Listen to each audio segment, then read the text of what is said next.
Well, that one was an emotional roller coaster. This is a good chapter. I know I say that a lot. Like, yeah, there's a lot of good chapters in One Piece. Duh, because it's One Piece. Where are you at? What are you reading? I know y'all don't like to read though, so I understand. Read, nigga, read! What's going on, y'all? It's Nick Urameshi here again with another One Piece review / reaction. I promised the consistency, so I'm gonna bring it, you know what I'm saying? I'm gonna make sure I get these out at least every week. Not at least every week, it's gonna be a video every week. But what we're gonna start doing a little bit sooner is more videos. I think I'm finally ready to increase the, you know what I'm saying, increase the amount that I'm actually just, amount of content I'm actually just delivering. Still not ready to increase that word delivery though, it seems. What we waiting on though? I don't really want to waste y'all time too much talking. So let's go ahead and get into this. This is gonna be One Piece chapter 1066, and this one is a banger just based off title alone.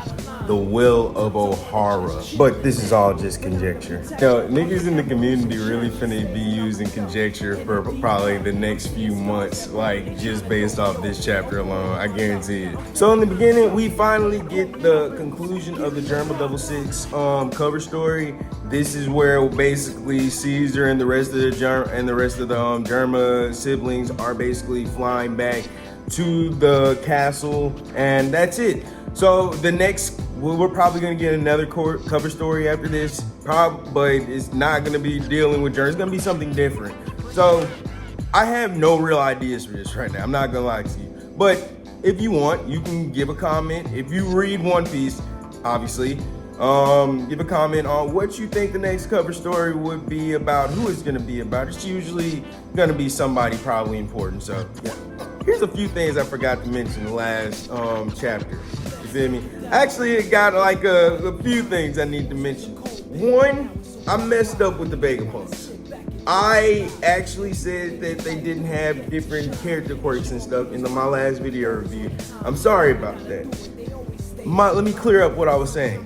I just didn't care that much about them, honestly. And that's my fault. I still could have gave a little bit more, description. So here it is. York, the other baddie that I was talking about in the last video, there's Lilith. She's the one female Vegapunk that's basically the evil Vegapunk. York is the other female Vegapunk, who is basically the one that does all of the eating and digestive system processes for Vegapunk. Then you got Edison. Edison is the one that basically is making blueprints. He's the guy that's like just throwing out the random ideas and stuff like, oh, this could work, this could work, this could work, And his design is kind of the small robot. I forgot to say that last time. And also, the bigger robot was Pythagoras. He's the one that does the data input. So everything that the Straw Hats were going through with that Seraphim Jinbei, he was the one that was typing it all in. Edison was the one that was making the plans for all of this, while Lilith's just in the background, just being evil. To be honest with you, those like little character quirks that the Vegapunks got going on really don't interest me that much, except for the one that we're dealing with right now. See, Shaka, the Vegapunk number 1, he's still going on about this this conversation we were having last time, which was another thing I forgot to bring up in the last video. This is probably gonna be a Robin chapter, which it is. And it is beautiful for it. Hey, if y'all didn't know, Robin is best girl in One Piece. I mean, she's best girl for a lot of people in One Piece, but like she is best girl. Like, no denying. If the chapter is about her, it's 9 times out of 10 gonna be good. You know what I'm saying? So yeah. But this chapter also tugs at the heartstrings a little bit, because it's an Ohara chapter. Ohara is the place where Robin was from, basically. Robin's an archaeologist. She was basically a very young archaeologist, and she was on an island full of archaeologists that were basically doing everything that the world government doesn't want them to do. researching the damn Void Century. But it was Buster Call. What is a Buster Call? Well, the world government sent a whole bunch of warships and basically just blew the island up. They found out that these folks were researching the lost history and they blew the island up. Yeah, extreme. Like just too far, you know? Like that's unnecessary. Shaka's basically still letting them know, like, yeah, all this stuff that I got on this island is really based on ancient, you know what I'm saying, like scientific achievements from the past. Got the Straw Hats reaction to that, and Shaka's basically like, this is just conjecture. That's where that comes. That's why I said that earlier, if you were wondering. Some of you are gonna get it because some of you actually read. When he's saying conjecture, he's just basically meaning like, I could be wrong here. Actually, that's something I do a lot of the time too. I be saying things and then like, sometimes they can be right, but like, not really just so sure myself. But you know, here you go. I mean, you can take the knowledge if you want to. But this is when things kind of get a little escalated. In fact, the chapter's like that a majority of the time. Like, it escalates when as soon as he starts talking about the fact that Vegapunk knew Professor Clover. Professor Clover was the head archaeologist on Ohara. A lot of you probably will have seen this at least now by the time of me making this video. You know what I'm saying? Like, One Piece was just on, I think it just finished, like, put this arc on Netflix, like the Water 7 and Enies Lobby arcs on Netflix, like not too long ago, probably like a few months ago or something like that. I could be wrong. This is just conjecture. I really need to check to see if I'm using the word conjecture right, honestly. I just be throwing out words sometimes, you know what I'm saying? But basically in this chapter, we end up finding out that Clover and the rest of the archaeologists on Ohara actually ended up finding out that the ancient kingdom, which was, you know, back during the Void Century and all that stuff, these folks basically were using like advanced machinery way before Vegapunk even got to it. Like, the world itself has not even caught up with all the advancements Vegapunk has done himself. So now we have a situation where, yeah, the world government, whatever they did, well, they got so pissed off to the point where they eliminated all of this stuff. And not the world government, I'm saying this wrong.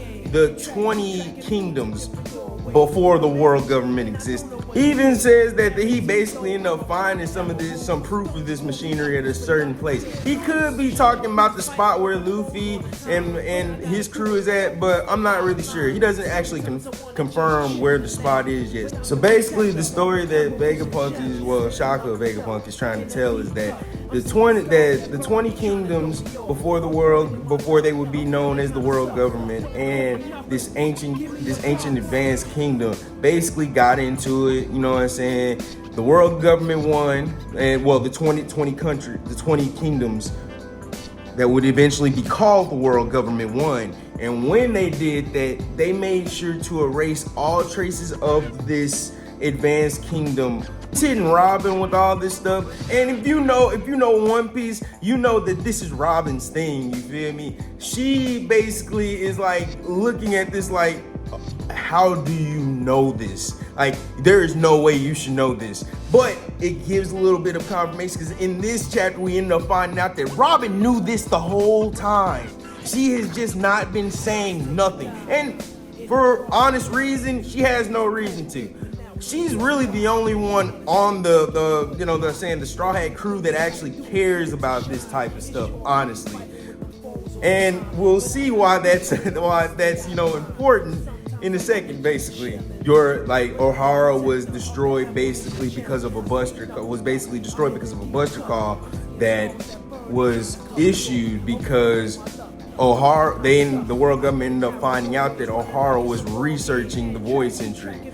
So, and this is where things kind of get crazy. See, if you did see that in the anime, you know about this scene. The scene where they're literally throwing a whole bunch of books into this lake to save the knowledge that they had gathered from the, you know what I'm saying, from like over time about the void century and stuff like that. So here's the problem. The problem is that they literally threw books into water. And I'm wondering, how did these books survive? A lot of other people are wondering right now, like, okay, how did they not, why didn't the government do anything about this? Which is also a very valid point, because if you've been, I think I've said this at least a few times, the world government is very incompetent to be doing the things that they are doing, honestly. Like, they're really just, they're destroying places, getting rid of history, and then still making mistakes. Like, that doesn't work. Robin is, you know what I'm saying, she's not liking the fact that Vegapunk is speaking to her about this, honestly, because it's very sad. If you know, I keep saying if you know One Piece in this video, but if you know One Piece, you do know that, yeah, Robin's backstory is low-key, no, not low-key, high-key the saddest in the Straw Hat crew. You got Brook, who's basically the only other one to have like a super sad backstory. I mean, dude's whole crew was killed, and he was the only one there survived. Not even survived. He literally died and came back to life, and then had to spend like 80 years like just basically wandering around for his real body or something like that. Basically, no, it was like a year or something like that it passed, and he couldn't find his real body. He was just a soul wandering around or something like that. And then the next thing you know, when he found his body was already decomposed. The only thing that was left was a fro. And his literal dead comrades left around on his ship. He's stuck in the middle. He's just, you know, stuck basically, just wandering the seas and stuff like that. And then there's a whale that, you know, he has to return to. I really just spent too much time talking about Brook. Robin though, you feel me? Like, yeah, I feel for her in this chapter. Like, even when she's crying in this chapter, bro, like she's just, you can see it, you feel it for her. You know, I'm not gonna cry in real life, but like in the inside though, like you can feel it, bro. It hurts. Like, not Robin. Why are you doing this to her, Vegapunk? Even the Straw Hats are kind of like, yo, you're making Robin cry. Those are the vibes that's coming from like what's happening right now. Even I'm kind of like, yo, I ain't with this right now. I know what you're doing right now, but it don't feel right. Also, this is information that if regular civilians, even honestly, even government officials, if they know about this stuff, you will be executed. Killed, like die. Like, they don't play about this. Clover literally got shot right before he said the name of the Ancient Kingdom. Robin is one of the most wanted people in the One Piece world right now, just because she can read poneglyphs. Yeah, they don't like that. So the Straw Hats are also reacting to the fact that Vegapunk just told them something that's going to get them killed. Which, righteously so, I'd probably be mad about that too, honestly. Like, nigga, why did you just tell me that? Like, I didn't even ask you that. Clearly enough, the Shaka Vegapunk is basically not paying attention to any of this other stuff. It seems like his only focus right now is Robin. Like, Robin, backstory. Tell Robin my backstory, Vegapunk's backstory. Jumping all over the place with this chapter, I see, but I forgot to mention this too. Vegapunk also did clarify that, yeah, he's not supposed to know this stuff either, basically. Like, he's in just as much trouble as any normal civilian is if, you know, they find out that he literally knows just as much as O'Hara about the Void Century, because I'm not saying that they knew everything. I don't know if they knew everything, but they obviously did know a name. So Vegapunk probably does know the name of the Ancient Kingdom. Robin probably does too. Once again, she just has no reason to talk about it other than to people that share an interest in it. That's really crazy to think about. Like, Shaka does like drop some gems in this chapter. Like, it's really crazy to think about that the world government really reacted over this, like over some knowledge, really. Like, it basically, because he's right, it does confirm everything. It does prove that the Void Century is a thing, that the things that were happening and that they were studying in the Void Century are true. They labeled these folks devils, like, for just studying it. They literally said that these devils were going to use this information to destroy the world government. I mean, honestly, righteously so, yeah. Y'all kind of do need it. I mean, do y'all know what the Celestial Dragons be doing to people? Like, they literally be riding on the backs of people while, you know, they're slaves. Like, they got a literal, you know, the elevator, like the little elevator things that be in those walkways that be in the airports, you feel me? Those the little things that you like move on automatically. You don't even need to walk, you just go in. You know what I'm talking about. They have one of those on Mary Joie, and it's literally powered by people. Shaka goes on ahead and reveals that, yeah, basically a few things did survive that day. Number one, the books of Ohara are safe. What the fuck? How? Oh, my bad. It's explained in this chapter. Basically, the government officials that probably did see the books didn't think they were important enough, probably, to, you know, take back and say, hey, there are a bunch of books here that we missed. Do we need to burn them? Nah, none of that happened. They just left it alone. It's just been there. And no, it actually just hasn't been there. It actually got moved to the place where I didn't think this. I'm not gonna lie. So check this out, right? Vegapunk also reveals that Saul is alive.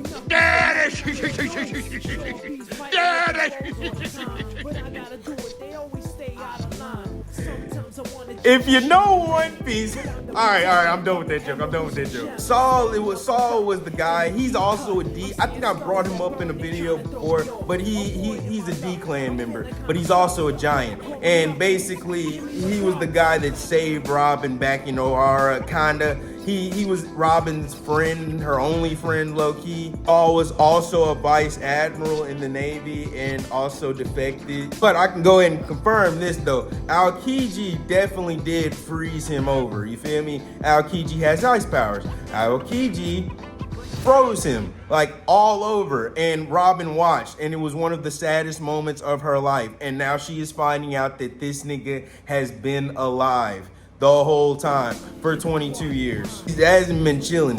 Dude's been hiding. He's definitely supposed to be dead. He was supposed to die with that island and he didn't. And I kind of like that because low-key was kind of set up. I mean, if you really just go back to Water 7, Aokiji explained himself how to deal with his powers. I can't remember the exact way. I think it was warm water or something like that. But he did explain that just because you're frozen doesn't mean you automatically die. You can get out of this. There are just certain ways to. Vegapunk is telling her all of these things. Like, we're seeing flashbacks of her mom, like the destruction of the island. You know, the moment when they were throwing the books out into the water still doesn't make sense. Honestly, I would say that all of that is the craziest parts of the chapter. I would say that Saul being alive is the craziest part of the chapter. No, it is not. That is far from the craziest part of this chapter. I see the craziest part of this chapter is the fact that this nigga's head is like literally just the size of the Empire State Building. Like, oh no, why did you draw this man like this? Dude looks like he is in pain 24/7. And the fact that, yeah, I automatically can figure out at the end of this chapter that, yeah, the reason why there are 6 other Vegapunk bodies is kind of obvious at this point. So, we get the reveal of Vegapunk's, like, real form. The true Vegapunk. He's also only 65 years old, so that's another thing. Yeah, they flash back to him in this chapter, like when, like, they do like a you know, because Vegapunk actually went in. He explains to them that he went back to the site of the burnt up Ohara after the destruction, like a few months later, basically. And when he went there, he ended up running into Luffy's dad, Dragon. Dragon's being Dragon. He's being, you know, stoic and stuff. He comments on dude's head. He's like, has your head literally gotten bigger? Dragon got here before Vegapunk, and Dragon was basically like, yeah, okay, here's what's going on. Okay, these guys that are like taking the books up out of the water, which reminds me, there are giants that are in this flashback that are taking books up out of the water. They're saving them and they're taking them back to Elbaf. They all explained this to Dragon before Vegapunk popped up, and Vegapunk was like, "Oh yeah, well, also didn't know you knew Clover. Didn't know you knew Clover either." They kind of got a little tension between each other because Dragon wanted Vegapunk to join the Liberation Army, not the Revolutionary Army. This was, I guess, the pre-Revolutionary Army or something like that. Or not even that. I guess Dragon was just on like some other type of, I don't know. That's actually kind of confusing. I kind of want to know more about, I guess we'll get more into this when Dragon's eventual backstory is going to happen. And the seeds are becoming there because, honestly, Dragon has popped up a lot more recently than he has in the past. Just like Vegapunk's name, it's been used way more in the past few months than at all in the story, honestly. My bad, I keep saying Liberation Army. It's actually called the Freedom Fighters. Vegapunk was like, fuck that shit. I do not want to join y'all because y'all a bunch of broke ass niggas. So Dragon, though, you know how he is with like freedom and stuff like that. Like he's feeling some type of way about this. Like everything I was saying before, like Dragon is literally saying like, yeah, I'm not fooling with this. Like they literally just killed like this island of people, these island of researchers, archaeologists that just wanted to know, not even do anything. They just wanted to know what was going on. Like they didn't even have the right to do that. It's not right. So also, I forgot to mention, Clover was apparently a little bit of a pirate at one point. Yeah, like, it's not in the same sense as like Luffy pirate or Blackbeard pirate even, but he was a little bit of a pirate. Like, you could say Nolan too. Nolan was kind of like an explorer or researcher 400 years ago and stuff like that, but like he wasn't like just deemed a pirate. Clover was like literally deemed a pirate and captured over 10 times and stuff like that. And before he settled down, and when he settled down, he was renowned as the greatest archaeologist in the world. And yeah, they are at least agreeing on this right now, that this ain't right. And Dragon's like, I gotta do something about this. I gotta make a change. Shaka basically goes on and says that a year later, Dragon, with the help of Emporio Ivankov and Bartholomew Kuma, all three of them end up basically creating the Revolutionary Army, all in response to the Buster Call of Ohara. World government, y'all are stupid. You know what? No. 5 Elder Stars, Tenryobito, whatever you want to call them, Gorosei. I know that's the 5 Elder Stars, but yes. Y'all are idiots. Like, this could have been avoided. Like, I'm not telling y'all how to be evil, but dang! Rest of the Straw Hats a reaction to this also, like Sanji finding out that Ivankov was a part of the Revolutionary Army the whole time, because, you know, Sanji was actually trained over the 2-year time skip by Ivankov, you know, the Okama guy. Also, Frankie, he's still reacting to this and also wondering why, okay, he's asking the question now, like, hey, Vegapunk, by the way, what's up with Kuma? Why did he help us? And also, why did you do those things to him? Vegapunk is the one that turned Kuma into an android or a full cyborg, like full cyborg. He doesn't even have a brain no more, basically. But yeah, in reference to helping them, Vegapunk was the one that put that memory into Kuma right before he went full robotic. Kuma apparently asked him to do that for them, and Vegapunk did that for him for some reason. I'm guessing that's because of the connection with Dragon at this point, because obviously he has a connection with Dragon, and also we know that Dragon is Luffy's father. I'm basically saying very obvious things right now. Why? I don't know. Robin reacts to all of this, and at the point where she learns that Saul's alive, she was the one that will go ahead and ask, because it kind of made sense at that point. Like, okay, the books are in Elbaf. A giant was the one that gave these folks this order that the will of Ohara basically needs to survive and all that stuff. That's what the theme of this chapter is. The chapter is literally called The Will of Ohara. He made sure that the books got out of there. He got Robin to safety. Saul is a real nigga at the end of the day, and obviously because he is a Will of D member. Robin has some tears of joy by the end of the chapter. This fun and yeah, honestly, this kind of does give her it doesn't take away. I'm sorry, it doesn't take away from how sad her backstory is. It doesn't.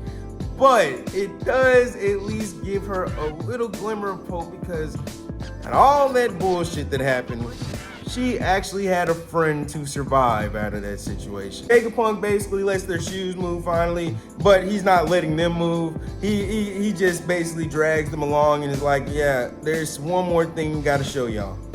And I'm guessing this is where we finally get the Strides gonna meet up at some point. Like it seems like this is the best spot for them to finally just meet up. Then this Vegapunk can go ahead and show Robin like the gigantic robot. Frank, you probably want to see that too. Yeah. So probably I could be wrong though. Like I said, it's all conjecture. Oh, back to Luffy and his crew, which honestly seems like the side B plot. Yeah, it's not. So they end up actually running into the real Vegapunk, like the real one. I was also wrong about that in the last chapter. Yeah, Vegapunk is still very much alive. He's not dead. I never thought he was dead. I did kind of think that he was like maybe tucked away or something like that. Just got his brain like uploaded to a computer or something. I don't know. No, that's not the case. He's still around, walking, moving, just with a very, very much smaller head. His tongue's still the same though. Forgot to mention that. His tongue is very, very long. This design is very much so based off the Albert Einstein picture of him giving the raspberry to the photographer or whatever. But yeah, that's pretty much the end of the chapter. Oh yeah, well how it goes there is basically Vegapunk basically I guess tries to teleport himself to Luffy's location. He ends up messing up and ends up getting himself stuck between the robot. He's what's the word? He's phasing through. He's stuck in a phasing like he's stuck getting phased through this robot. I guess is the best way my small brain can like say this. Luffy gets him out. Vegapunk tells him that his shoes can make him fly. Luffy's like, what? And yeah, they basically fly off, and Vegapunk says Quasar a lot now at the end of his sentences, like them weird One Piece quirks. Also, Bonnie has seen the real Vegapunk at this point, and she's still pissed. That hasn't been wiped away. But Vegapunk is not responding like somebody that just turned her dad into a cyborg. Honestly, if you want me to be real, this old version of Vegapunk, honestly, like, kind of acts a little bit weirder. I mean, I don't know. Maybe that was just because, like, back then, like, during the backstory that was given to us, like, Vegapunk was probably a little bit sad about that. He probably wasn't acting like his normal self. He probably was like kind of depressed and stuff like that. Maybe by the end of this chapter, this is how Vegapunk actually is. He's kind of goofy, you know what I'm saying? Still smart as hell. He explained that because he still knew how his own designs worked and stuff like that. Because honestly, I was thinking that him removing his brain and putting it in 6 other people would make him a little less smart. But I'm thinking that that's not the case. What probably is actually happening is that there's a satellite sticking out of his head, which is in the form of an apple core. And I'm guessing that's in reference to Isaac Newton. You know, the apple falling on top of Newton's head. But if I could take a wild guess here, I'm thinking that yes, one, he did put all of his brains in 6 other bodies, and how he keeps his intellect is by having those like the satellite bodies send signals to that apple core. If that's how satellites work, maybe. I don't know. Smart motherfucker, get down in the comments and comment, how do satellites work? Tell me if I'm being stupid. That's the chapter though. Like, a lot of stuff got revealed, and I know I didn't talk about it in the best way. Honestly, I've had 2 days to deal with all this stuff, and I still haven't really just processed it all. Like, Void Sentry just got talked about. Okay, that's cool. Saul is alive. Also, still having problems with the world government and how idiotic they are, honestly. Yeah, Vegapunk is not old at all. And this kind of does confirm that, this chapter kind of confirmed why he thinks he's about to die, because yeah, I guess the world government is on to him. They, I guess, know that he's been studying the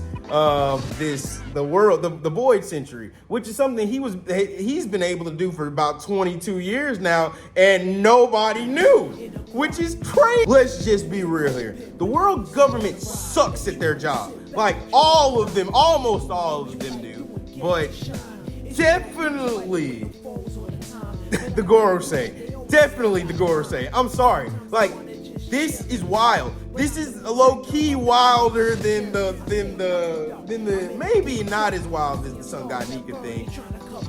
No.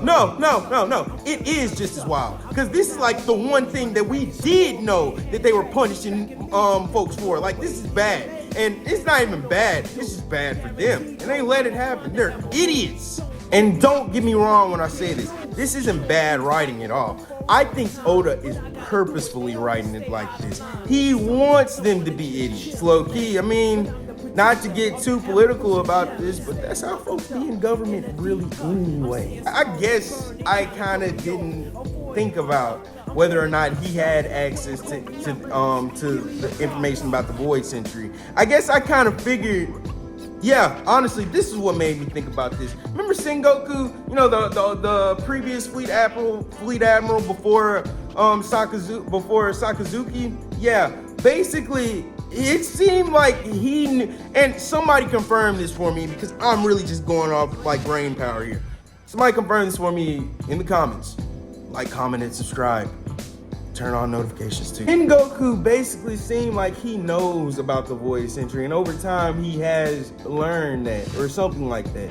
So I guess I kind of figured that maybe if you were high up enough in the world government, maybe you could find out more about this, or you just can't say shit. But no, it's not that at all. They have no discrimination when it comes to killing whoever. I mean, this was kind of obvious too, because remember what happened with Who's Who? He was a part of CP9. He lost the Gum Gum Fruit, or the Hito no Mi model Sun God Nika. Yeah, he lost that, and you know, they locked him up forever for it, and they were probably gonna kill him eventually. They're trying to kill Doflamingo now, somebody that was a part of the Celestial Dragons, and yeah, he may know something about a secret weapon that's in Marijois or something like that.